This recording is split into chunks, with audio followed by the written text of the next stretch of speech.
Welcome to class. In this session, we are going to talk about compound adjectives. A compound adjective is formed when two or more adjectives are joined together to modify the same noun. These terms should be hyphenated to avoid confusion or ambiguity. For example, he is a right-handed tennis player. She stays in a 3-star hotel. The following are some common compound adjectives.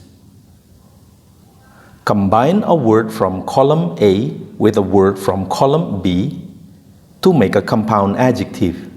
Check in a dictionary if necessary.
Now, try to memorize each compound adjective and its meaning.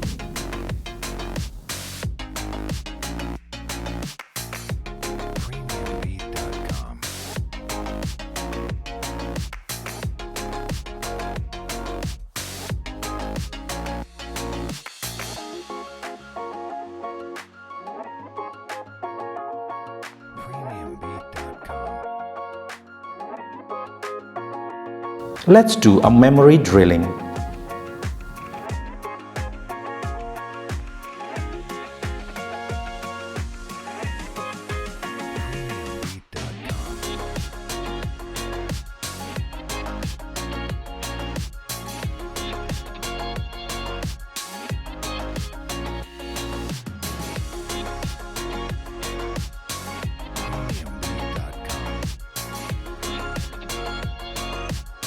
Try to memorize each compound adjective and its meaning.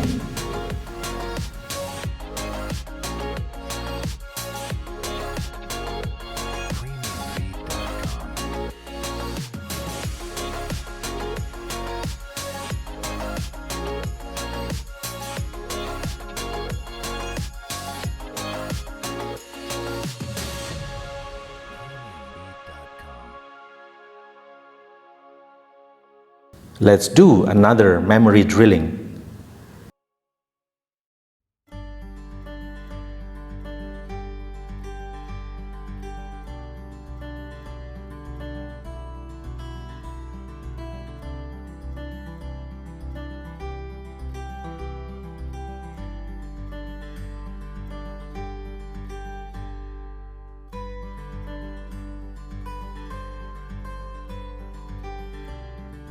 Now complete the sentences with the compound adjectives from your previous exercises.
Now let's read an article together to try and understand the vocabulary in contexts.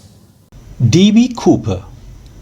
At 2 p.m. on November the 24th, 1971, a middle-aged man of average height, dressed in a dark suit, white shirt, dark glasses, and a black tie, handed a $20 bill to a clerk at the Portland airport, asked for a one-way ticket, and then boarded Flight 305 for Seattle. Identifying himself as Dan Cooper, he carried only a briefcase. Just before takeoff, he handed the flight attendant a note. Watching her put the note in her pocket, he said quietly, "Miss, you'd better look at that note. I have a bomb." The message demanded $200,000, about $1,100,000 in today's money, and 4 parachutes by 5 p.m. To remove any final doubts, Cooper opened his briefcase and showed the flight attendant sticks of dynamite attached to wire and a battery. As the plane circled over Seattle, the pilot, William Ratachak, quickly learned he was not dealing with an amateur. This man was totally single-minded. With the confidence of an army commander, Cooper told Ratachak that after the money and parachutes had been delivered, he wanted him to head south from Seattle, fly no higher than 10,000 feet, and leave the rear door open. The plane landed in Seattle, and by 7 p.m. it had refueled, and the parachutes and money were on board. The plane took off again a few minutes after 7:30 p.m. Then Cooper carefully collected all his handwritten notes and strapped the money back to his body using cords he cut from one of the parachutes. At 8:12 p.m., we felt a little bump, and the air pressure changed, Ratachak said, and that was the last fix on D.B. Cooper. The Air Force had sent up 2 F-106 fighter planes to chase the Boeing 727 and try to keep Cooper's parachute in sight, but they were too fast and had to keep making giant S-curves in the sky. For the next few weeks, hundreds of federal agents, helped by Army troops, searched around the area under where Cooper jumped. A small submarine also searched nearby Lake Merwin, but they found nothing. In fact, there was no concrete evidence of any kind until February 1980, when an Oklahoma boy having a picnic with his family on the shore of the Columbia River came across a waterlogged bag containing 294 moldy $20 bills. The serial numbers matched those on the notes given to D.B. Cooper. This find got the FBI's attention. Helicopters flew over the area. Squads of agents dug up the shore, searching for more money. Cooper's body or his parachute? But again, nothing. D.B. Cooper entered the history books as an authentic American legend. There is a good reason for this, says Larry Goldfine, a Seattle lawyer who was sitting on Flight 305 that day. It was the first airplane hijacking for money, and then the hijacker disappeared without a trace. No one was hurt, and it all happened right under the noses of the FBI. Most people think Cooper got away with it. The Cooper of the legend has the coolness of a Steve McQueen or Clint Eastwood. In the end, no one has ever figured out just who he was or is. In his enduring anonymity, he has inspired 3 books, a play, a movie, a song, and thousands of D.B. Cooper bars and restaurants. Perhaps the ultimate tribute is the annual D.B. Cooper Days Festival in the teeny Washington town, over which Cooper was thought to have parachuted. There is a D.B. Cooper look-alike contest. Lots of 40-ish men in dark suits and dark glasses, and half a dozen skydivers make a jump. You may do the assignment from your teacher to review the vocabulary. Good luck!